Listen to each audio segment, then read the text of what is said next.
¿Qué viene a tu mente cuando escuchas una frase como esta?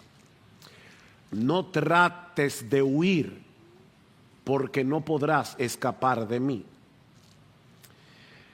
Probablemente te imaginas a un alguacil tenaz persiguiendo a un criminal para llevarlo ante la ley para ser juzgado. Puede que venga a tu mente la famosa novela de Víctor Hugo, Los Miserables, donde Jean Valjean es perseguido por el inspector Javert, que está obsesionado con atrapar a Valjean. Ahora, ¿qué tal si esta frase se la dice Dios a su pueblo? Porque en su amor eterno y sobreabundante, Él está decidido a hacernos bien, y sabiendo que todos nosotros en ocasiones tratamos de alejarnos por causa de nuestros pecados remanentes o porque en medio de nuestra lucha con la tentación olvidamos la gracia del Evangelio, entonces Él nos dice: hijo mío, con amor eterno te he amado y te he escogido para hacerte mío y para bendecirte con toda bendición espiritual en los lugares celestiales en Cristo. No trates de huir de mí. Ven, es otro tono. No trates de huir de mí, porque no podrás escapar. Te amo lo suficiente como para no dejar que cometas la locura de alejarte de mí. Yo supongo que eso era lo que el salmista tenía en mente cuando escribió el Salmo 139. Yo les pido por favor que vayamos de nuevo al Salmo 139, que estudiaremos esta mañana, concentrándonos en particular en los versículos 7 al 12, al considerar el atributo de la omnipresencia de Dios. Y yo les pido que leamos otra vez los versículos 1 al 12 y luego los versículos 17 al 18. Y noten, hermanos, cuán intensamente personal es este salmo. Oh Señor, tú me has escudriñado y conocido. Tú conoces mi sentarme y mi levantarme. Desde lejos comprendes mis pensamientos. Tú escudriñas mi senda y mi descanso y conoces bien todos mis caminos.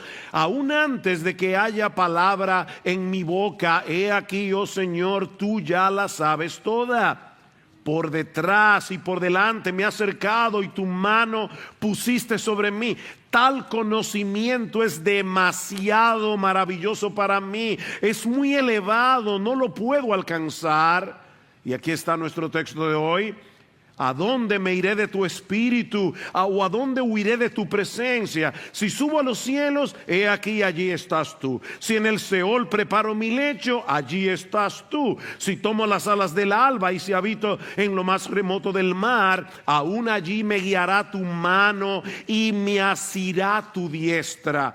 Si digo ciertamente las tinieblas me envolverán y la luz en torno mío será noche, no, ni aun las tinieblas son oscuras para ti, y la noche brilla como el día. Las tinieblas y la luz son iguales para ti. Versículo 17, cuán preciosos también son para mí, oh Dios, tus pensamientos, cuán inmensa es la suma de ellos, y si los contara serían más que la arena. Al despertar aún estoy contigo. Uno de los rasgos más sobresalientes de este salmo es la forma como el salmista aborda los atributos de Dios. No como una doctrina interesante sobre la que vale la pena disertar. No es un asunto intensamente personal y eminentemente práctico. De hecho, mis hermanos, este salmo era un himno para ser cantado en el Antiguo Testamento. Noten el título del Salmo 139, para el director del coro, Salmo de David. Este era un himno. Sin embargo, al mismo tiempo, como los himnos que se cantaban en el Antiguo Testamento, es un tratado de teología aplicada. Lo que este hombre conocía de Dios tenía un impacto profundo, un impacto determinante en su vida cotidiana. Y eso es lo que yo espero que suceda en la mañana de hoy al considerar la doctrina de la omnipresencia de Dios a la luz de los versículos 7 al 12. Veamos entonces, en primer lugar, el alcance de la presencia de Dios. Versículo 7. ¿A dónde me iré de tu espíritu? ¿O a dónde huiré de tu presencia? David plantea una pregunta hipotética en el versículo 7. ¿Existe alguna posibilidad de que tú y yo podamos escapar de Dios? ¿Hay algún lugar en todo el universo creado en el que podamos escondernos de Él? Y obviamente la respuesta es un rotundo no, porque no existe ningún espacio en todo el universo en el que Dios no esté, y más allá del universo. Él no puede ser confinado, Él no puede ser limitado a ningún lugar, porque Él es inmenso. Los ingenieros que están aquí saben muy bien lo que significa la palabra mensura. Él es inmenso porque no puede ser medido. Él es inmedible. Cuando Salomón dedicó el templo de Jerusalén, él estaba consciente de que era iluso pensar que esa casa, por grande, majestuosa que fuera, pudiera contener a Dios. Primera de Reyes 8:27. Pero morará verdaderamente Dios sobre la tierra. He aquí que los cielos y los cielos de los cielos no te pueden contener, cuanto menos esta casa que yo he edificado. Mis hermanos, ¿dónde mora Dios? ¿Dónde habita Dios? En su estilo característico de hacer teología, Agustín de Hipona, un teólogo del siglo IV, se pregunta: ¿dónde habitaba Dios antes de crear el cielo y la tierra y antes de crear a los creyentes? Respuesta: Él vivía en sí mismo. ¿Dónde habitaba Dios?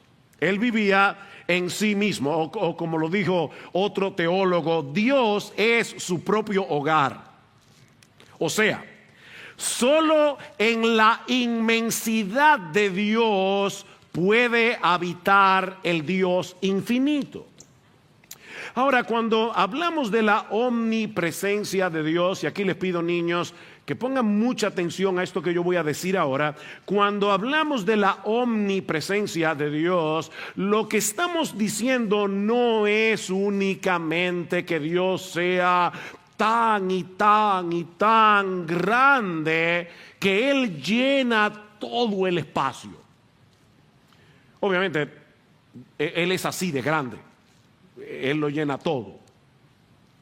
Pero al hablar de su omnipresencia, estamos afirmando algo mucho más sorprendente. La palabra latina omni, niño, cada vez que tú escuches la palabra omnipresencia, omnisciencia, omnipotencia, esa palabra latina significa todo. Omnipresencia. De manera que al decir que Dios es omnipresente, lo que estamos afirmando es que su presencia se encuentra en todo lugar a la vez.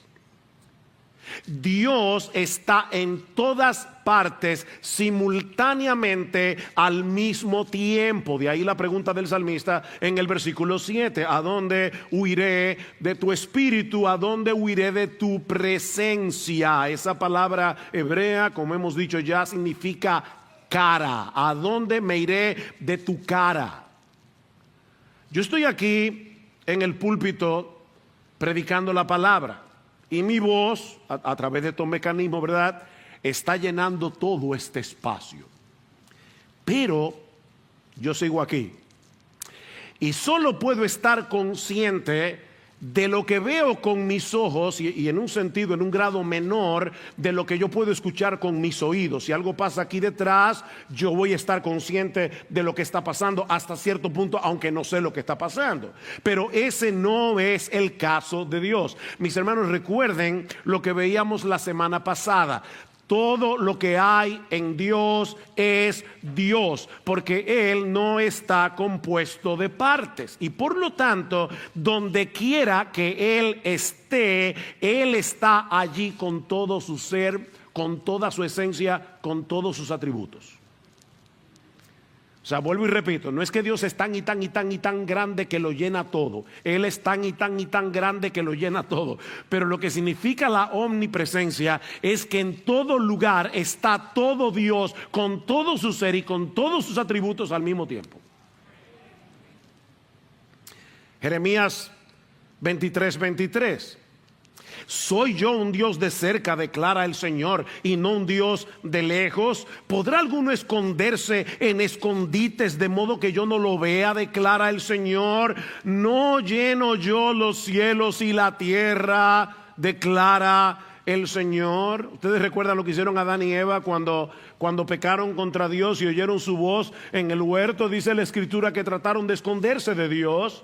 Génesis capítulo 3, versículo 8. Pero eso es tan absurdo como lo que, bueno, yo no sé tú, pero lo que muchos de nosotros tal vez hacíamos cuando éramos niños y estábamos acostados y sentíamos miedo y entonces nos cubríamos con la sábana.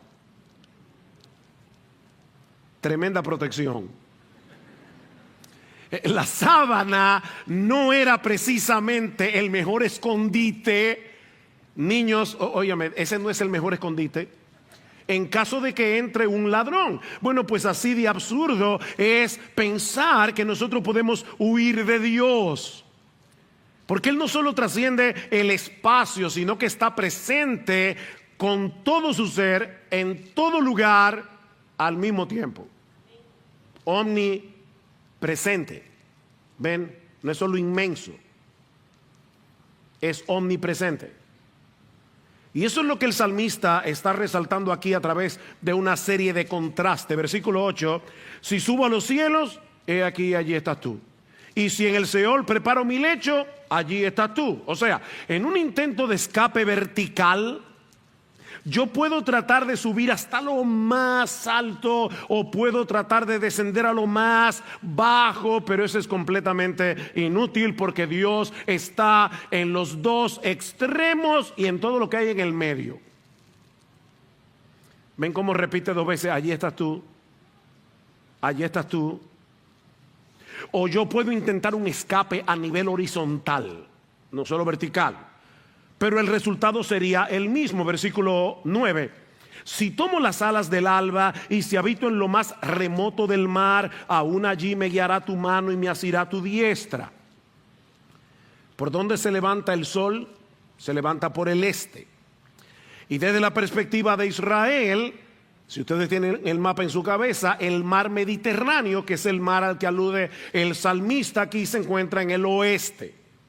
De manera que si fuera posible huir con la rapidez de la luz, dice el salmista, a cualquiera de los dos extremos, al este o al oeste, sería completamente inútil. Ahora, obviamente, seguramente David no sabía que la luz se desplaza en el vacío a 300,000 kilómetros por hora. Él no sabía eso.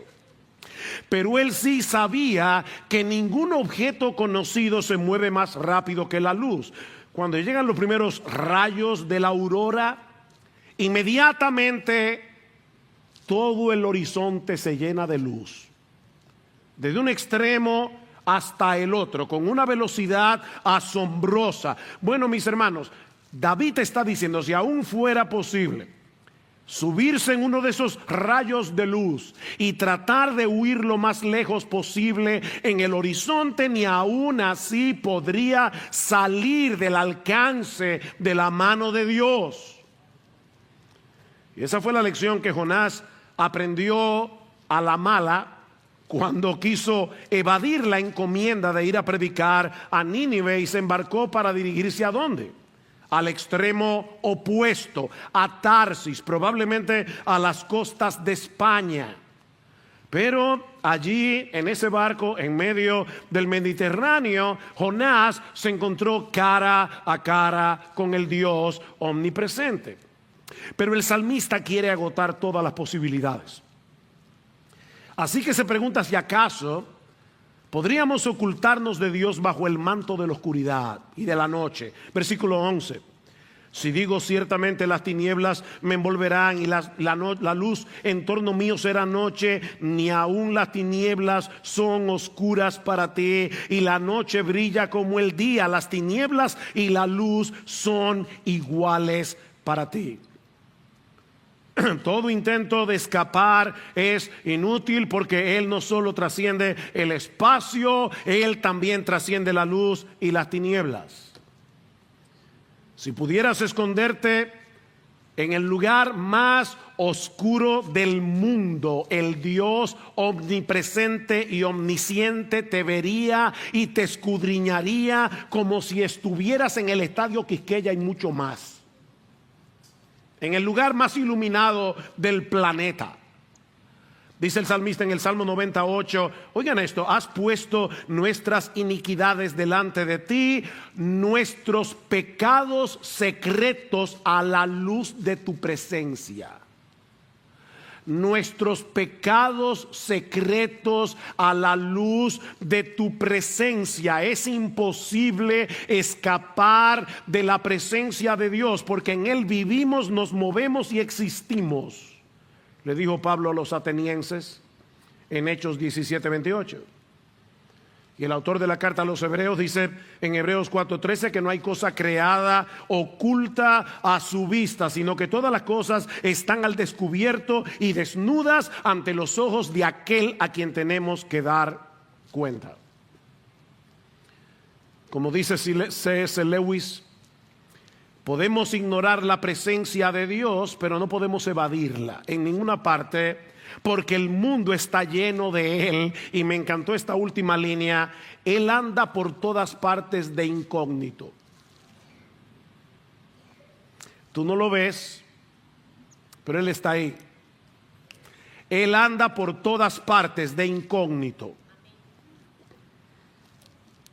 Ahora, si somos creyentes, mis hermanos, ese intento de escapar es innecesario, porque ese Dios omnisciente, omnipresente, nos ha lavado de todos nuestros pecados, nos ha cubierto con la sangre de su Hijo, y ahora es nuestro Padre por causa de nuestra unión con Cristo. Todos los que hemos sido perdonados y reconciliados en Él no tenemos motivos para vivir aterrorizados, sin temor reverente, pero no para vivir aterrorizados por el hecho de vivir en la presencia de Dios. Pensemos por un momento en una pareja de esposos. Y claro, hermanos, siempre recuerden que cuando traemos una ilustración, ninguna cosa ilustrada ilustra perfectamente la cosa misma, ¿verdad? Pero aquí tenemos a una pareja que se aman entre sí. Y seguramente porque se aman, ellos quieren pasar tiempo juntos.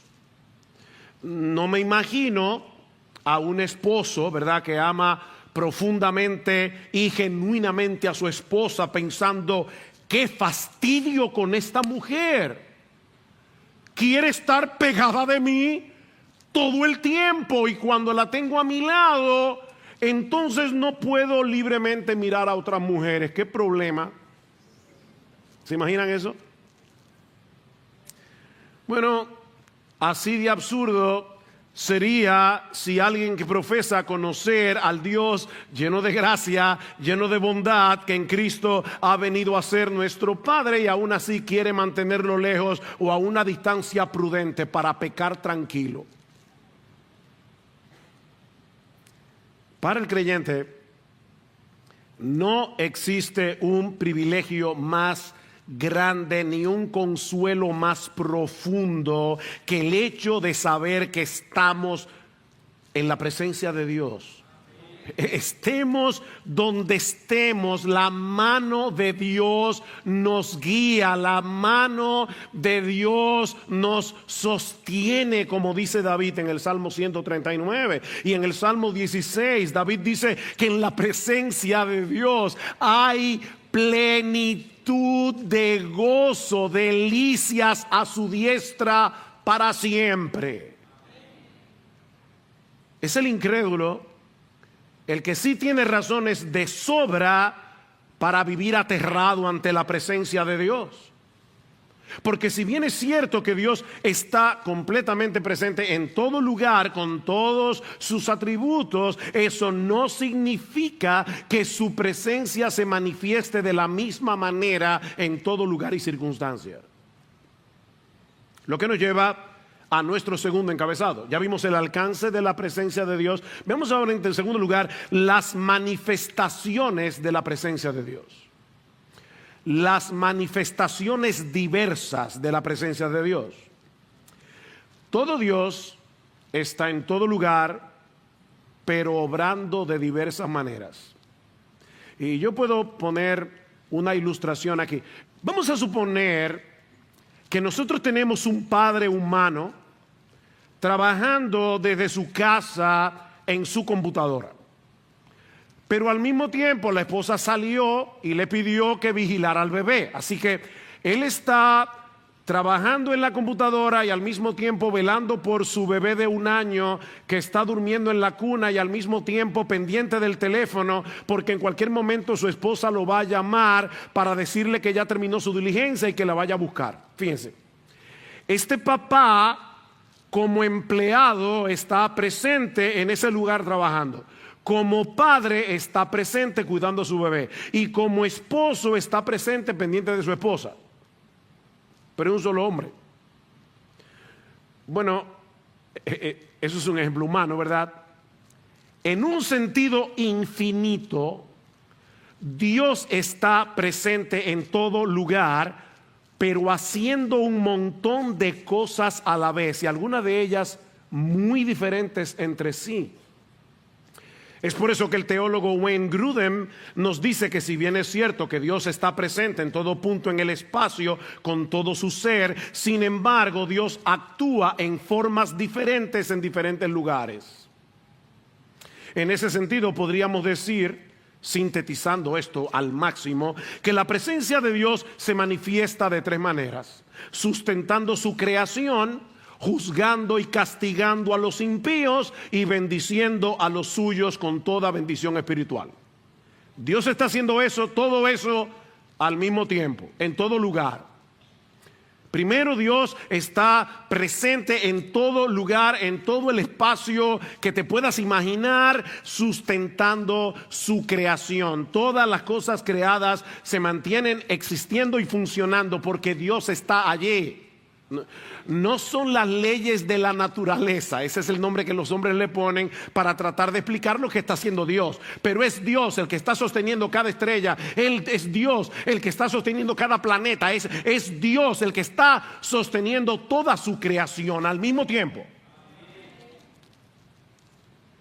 Y lo hace de una manera impresionante. Yo no sé si alguna vez tú has pensado en el hecho de que este planeta gira alrededor del Sol y sobre su propio eje a una velocidad impresionante. Si de repente este planeta da un frenazo, tú y yo caeríamos en Plutón. Pero eso no va a pasar. Eso no va a pasar porque Dios está cuidando su creación. Dicen Colosenses 1:17 que es por medio de Cristo que todas las cosas se mantienen cohesionadas, literalmente, o formando un todo coherente. Y el autor de la carta a los Hebreos dice que Él es quien sustenta todas las cosas con su palabra poderosa. Hebreos 1:13. Pero la Biblia también nos enseña que Dios está presente en todo lugar por medio de su autoridad y su justicia para juzgar y castigar al malo conforme a sus obras. Dice en Génesis 18:21 que Dios descendió sobre Sodoma y Gomorra para castigarlos por sus pecados. Ahora, no piensen que porque la Biblia dice que Dios descendió, es que Dios se movió del cielo hacia la tierra. No, eso es lo que se conoce como un lenguaje antropomórfico. Antropos, hombre, mórfico, forma de, o sea, es la forma como Dios habla, el lenguaje que Dios usa para que tú y yo, que somos seres humanos limitados, podamos entenderlo.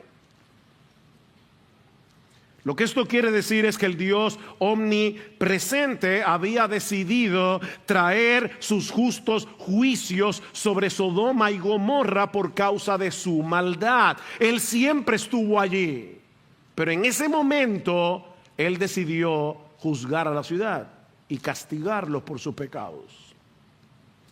Así que Dios no se mueve del lugar, pero su juicio desciende en ocasiones para destruir al malo. Dice en Isaías 59:2 de Israel que sus iniquidades habían hecho separación entre vosotros y vuestro Dios, y vuestros pecados le han hecho esconder su rostro de vosotros para no escucharos. ¿Se dan cuenta, hermano, que no se trata de una distancia física la que Dios recorre? Es una distancia relacional. Separados en una distancia relacional. Hace unos años estaba dándole consejería a un par de esposos y ellos no estaban bien. Estaba uno sentado en un extremo del sofá, el otro en el otro extremo del sofá. Claro, si yo tomaba una regla de medir, no estaban tan lejos. Pero yo que sabía lo que estaba pasando, ellos estaban allí sentados a kilómetros de distancia, emocionalmente hablando, relacionalmente hablando. Es en ese sentido que había una separación. Ellos querían la bendición de Dios, le oraban a Dios, pero no querían arrepentirse de sus pecados. Ellos no querían divorciarse de su iniquidad, y eso había hecho una separación entre ellos y Dios. Lo que nos lleva a la tercera manifestación de la presencia de Dios que encontramos en las Escrituras, y es el hecho de que Dios está en medio de los suyos para bendecirlos con toda bendición espiritual en los lugares celestiales en Cristo. ¿Y saben qué? Ese es el uso más común de la expresión la presencia de Dios que encontramos en toda la Biblia. Casi siempre que se habla de la presencia de Dios es que Él está allí para bendecirnos, que Él está allí para darnos de su favor, que Él está allí con toda su bondad. Comparando la condición de los efesios antes de su conversión, Pablo les recuerda en Efesios 2:12 que cuando no eran creyentes ellos estaban separados de Cristo. ¿Qué significa eso? Alejados de la ciudadanía de Israel, ajenos a los pactos de la promesa, sin esperanza, sin Dios en el mundo. Pero ahora, en Cristo Jesús, vosotros que en otro tiempo estabais lejos relacionalmente hablando, no físicamente, habéis sido hechos cercanos por la sangre de Cristo. Así que no es que Dios está lejos y de repente Él se mueve hacia nosotros. No, es que Él atrae nuestro corazón hacia Él, obrando arrepentimiento, obrando reconciliación para ahora poder bendecirnos. El teólogo Matthew Barrett lo explica con este ejemplo. Vamos a suponer que estás en un bote de motor y se descompone el bote a 100 yardas de una isla. La gente de la isla es buena gente, por lo que atan una cuerda a tu bote, regresan a la isla y te jalan. Pregunta: ¿qué es lo que se mueve? ¿El bote o la isla? Desde el punto de vista del barco, parece que la orilla está cada vez más cerca, dice Barrett. Sin embargo, en realidad la orilla está fija, es el bote el que se mueve. Y es lo mismo que ocurre con el Señor. Él es una roca inmutable, pero mientras tu bote se mantenga anclado en Él, vas a poder ser arrastrado a la seguridad de esa roca en medio de una tormenta. Como dice Stephen Charnock, que escribió el tratado de los atributos de Dios más memorable, más extraordinario que yo creo que se ha escrito en toda la historia de la iglesia. Stephen Charnock dice, no es Dios el que se acerca, somos nosotros los que somos atraídos hacia Él en arrepentimiento y fe. Isaías 57:15, porque así dijo el alto y sublime, el que habita la eternidad y cuyo nombre es el Santo: yo habito en la altura y la santidad. Wow, Él está allí exaltado y con el quebrantado y humilde de espíritu, para hacer vivir el espíritu de los humildes y para vivificar el corazón de los quebrantados. ¿Ven? Que nuestro Dios solo mora en sitios exclusivos, donde está el más bajo, el más humilde, el más quebrantado, el más arrepentido. Ahí está Dios. Ahí está Dios. Ese es el barrio en el que a Dios le gusta vivir. De manera, mis hermanos, que Dios está presente en todo lugar, pero obrando de diferentes maneras a la vez. Él está sosteniendo el universo, Él está juzgando y castigando al malo, Él está bendiciendo y favoreciendo al pueblo de Dios, todo eso a la vez. Cuando la Biblia dice que Dios está lejos del impío, lo que está diciendo es que ellos no pueden experimentar las bendiciones que Él tiene reservada para los suyos. Es por eso que en la Biblia la presencia de Dios suele ser sinónimo de bendición, de gozo, de alegría. ¿Recuerdan la forma como los sacerdotes debían bendecir al pueblo de Israel? Números capítulo 6, el Señor te bendiga y te guarde, el Señor haga resplandecer su rostro sobre ti. Ven cuando un papá se acerca a la cuna del bebé y de repente es como si nos pegaran como 15,000 voltios de luz en la cara. Se ilumina por más mala noche que hayamos pasado. Dice, bueno, que el Señor te bendiga y te guarde, el Señor haga resplandecer su rostro sobre ti y tenga de ti misericordia. El Señor alce sobre ti su rostro y te dé paz. Esa es la bendición de estar en la presencia de Dios. Y es en ese sentido que debemos entender por qué la Biblia habla de que Dios está especialmente presente en ciertos lugares.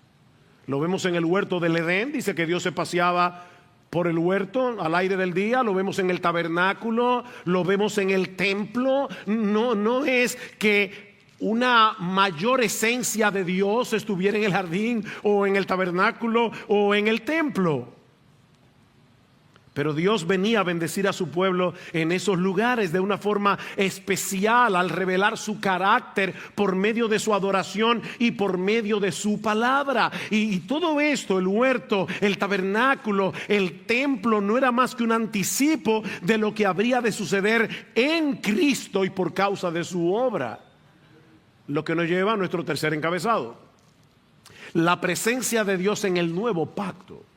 La presencia de Dios. Ya hemos visto el alcance de la presencia de Dios, las diversas manifestaciones de la presencia de Dios. Veamos la presencia de Dios en el nuevo pacto.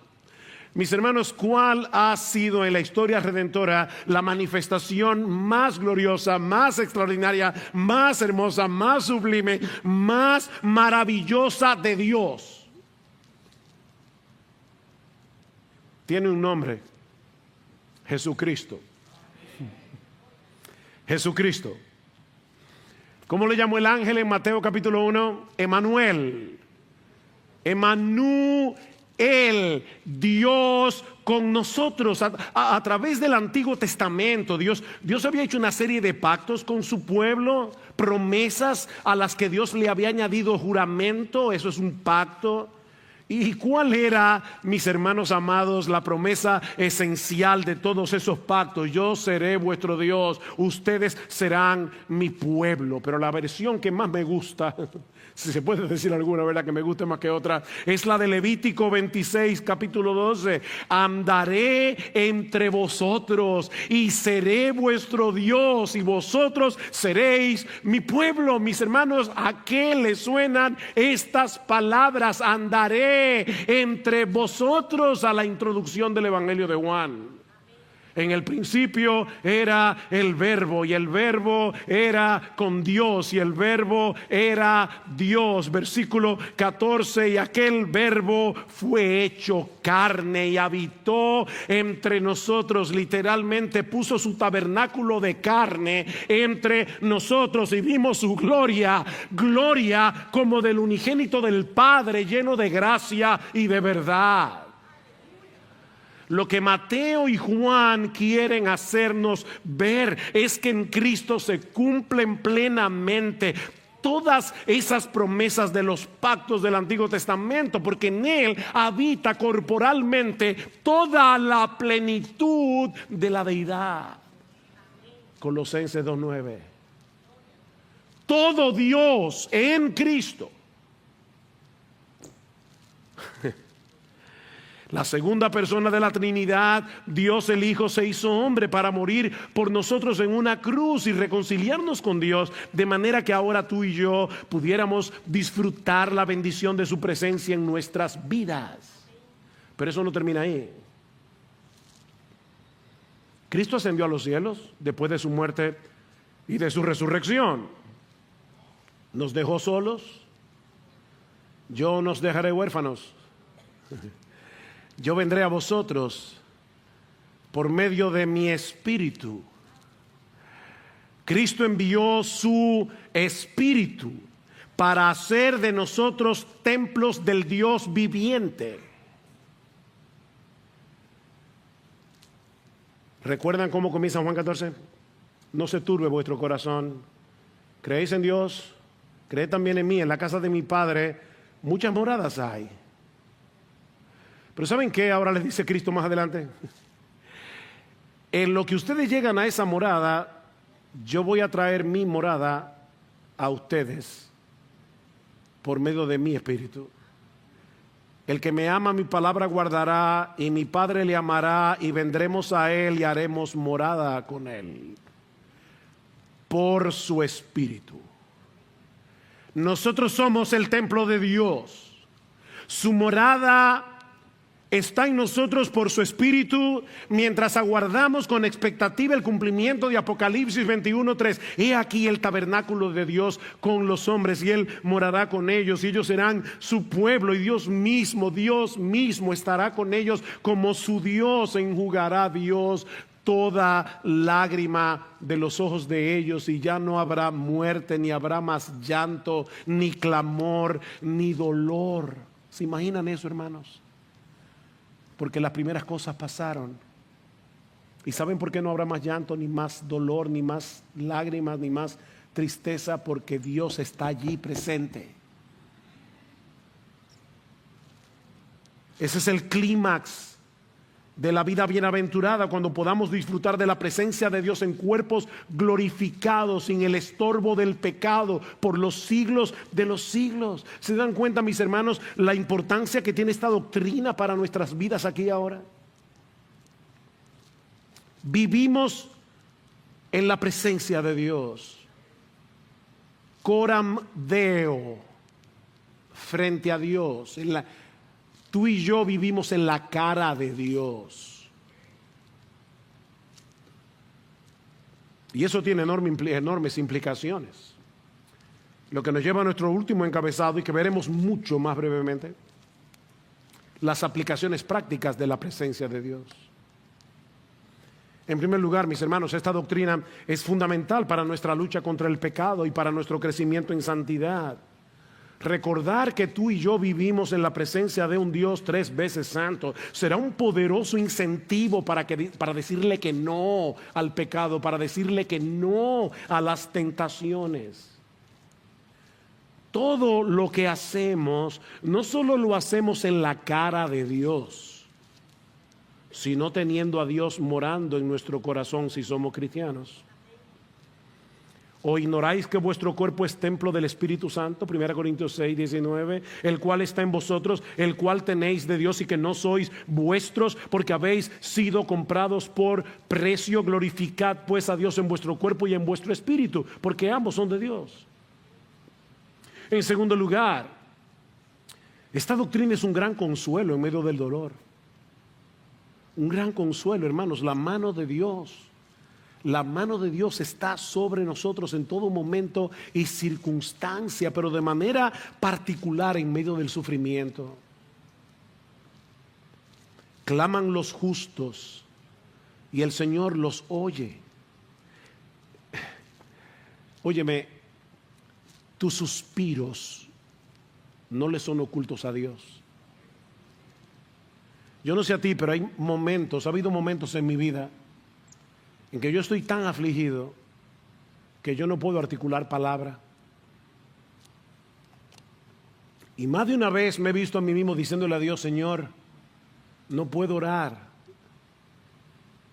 Yo no sé qué decir. Pero yo solamente sé una cosa: tú interpretas perfectamente cada una de mis lágrimas. Y eso me consuela. Claman los justos y el Señor los oye y los libra de todas sus angustias. Y ahora escuchen: cercano está el Señor a los quebrantados de corazón y salva a los abatidos de espíritu. Su presencia está con aquellos que claman a Él en medio del dolor para venir a consolarlos y fortalecerlo. Piensa por un momento en el ejemplo de José, vendido por sus hermanos, encarcelado injustamente. Alguien ha dicho: pocos lugares podían ser más angustiantes que una prisión en Egipto, pero el Señor estaba con José. Génesis 39:21. Ahí en esa prisión el Señor estaba con José. En tercer lugar, esta doctrina debe ser un incentivo para tener comunión continua con Dios y para depender continuamente de Él en oración. Mis hermanos, Él ha prometido estar con nosotros todos los días hasta el fin del mundo, sobre todo cuando estamos cumpliendo con la encomienda de hacer discípulos. Él está allí ayudándote, no estás solo. Mi hermano, mi hermana, aprovecha esta promesa de Cristo para mantenerte en una continua y deleitosa comunión con Él. En medio de las cosas más sublimes, en medio de las cosas más cotidianas. En cuarto lugar, la omnipresencia de Dios debe ayudar a los creyentes a luchar con el temor. Todos nosotros tenemos que luchar con el temor en diferentes circunstancias. ¿Qué va a pasar si ocurre esto, si ocurre aquello? Dice alguien: donde quiera que las pruebas te encuentren, escucha su promesa. No temas, porque yo estoy contigo. No desmayes, porque yo soy tu Dios que te esfuerzo. Siempre te ayudaré, siempre te sustentaré con la diestra de mi justicia. En quinto lugar, el hecho de que Dios manifieste su presencia especial en medio de su adoración y de su palabra debería traernos con expectativa a adorarle cada domingo. Cada domingo la iglesia, mis hermanos, la iglesia congregada, no está este techo, no estas paredes, la iglesia, piedras vivas, la iglesia congregada es la casa del Dios viviente, dice Pablo en 1 Timoteo capítulo 3 versículo 15. Y por si acaso no es que haya más esencia de Dios en este lugar que la que hay allá afuera. No, todo Dios está en todo lugar, con todo su ser, con todos sus atributos al mismo tiempo. Pero Dios viene a bendecir a su pueblo por medio de su palabra cantada, por medio de su palabra predicada, cuando nos reunimos en su nombre y en su día. Me sorprende sobremanera Hebreos capítulo 2. Dice, hablando de Cristo, que Él no se avergüenza de llamarlos hermanos, diciendo: anunciaré tu nombre a mis hermanos, en medio de la congregación te cantaré himnos. Eso es Cristo hablando. ¿Tú sabías que cuando ahorita estábamos cantando, Cristo estaba aquí cantando contigo y conmigo?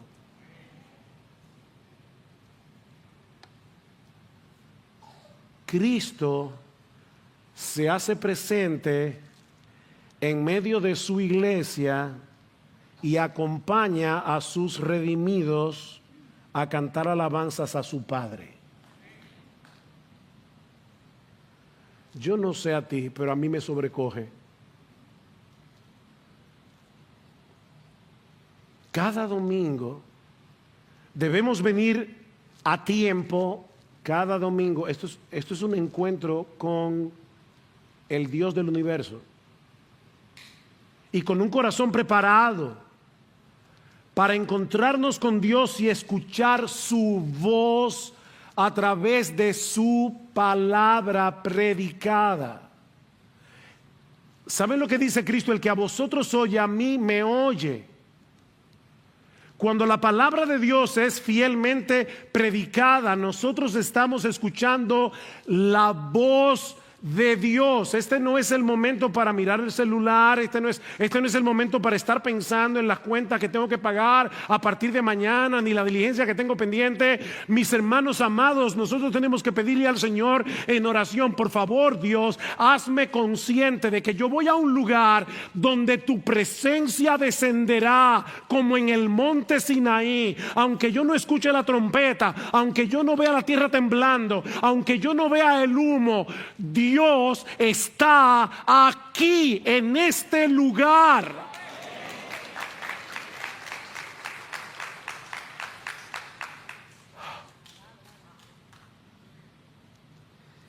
Así dice el Señor: el cielo es mi trono y la tierra el estrado de mis pies. ¿Dónde pues está la casa que podríais edificarme? ¿Dónde está el lugar de mi reposo?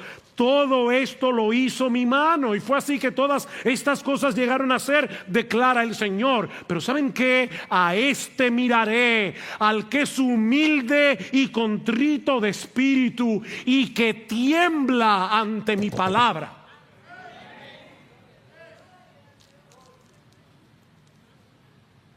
¿Tú quieres disfrutar de una íntima y deleitosa comunión con Dios? Acércate con un espíritu humilde y con un corazón sensible para escuchar su voz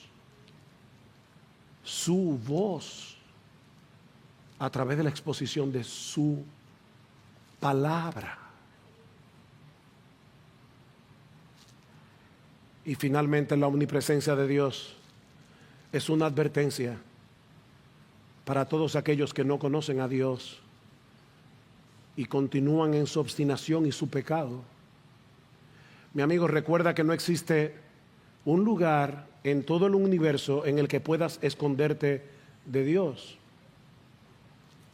Y cuando tengas que comparecer delante de Él en el día del juicio, te enfrentarás con un juez que conoce tu vida hasta el más mínimo detalle.